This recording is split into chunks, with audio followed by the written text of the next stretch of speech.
lesi sihlahla lesi sithelana ama-fruits nabathi yini amakhwakhwa. Umkhwakhwa lona angazi ngakini ukuthi nibiza kuthiwa yini lento, iyavuthwa lento lena ibe yellow, cishe ifane ke nomhlala. Kuyashena ke indawo lapho ke isuke ihamba ke itholakala khona.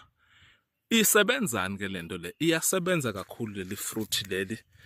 Mase livuthiwe liyelo ulikhe ulidle, lihamba liyokwehlisa iBP noshukela emzimbeni. Kunendlela ke lenziwa ngakhona liphihlizwe kuphume lento lela phakathi ezindumbe ithathwe lento lena igayingwe bese suyayidla.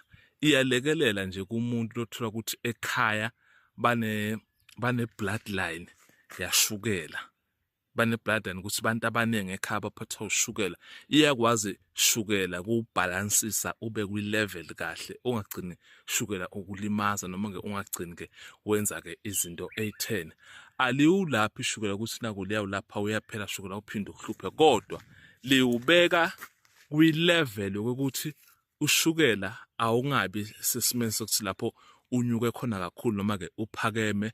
Umkhwakhwa lona bayakha ke bantu lento lenithola ukuthi bayidayisa ke ey'ndaweni lapho kudayiswa khona seyigayengiwe, sothola seyishintshile isi-brown phakathi ngendlela basuke bayakhe ngayo. Kuba kumbi kodwa kuyalekelela ke emzimbeni kokuthi ke kulaphe izifo lezi ube sesimeni lesikahle ke. Thokoza.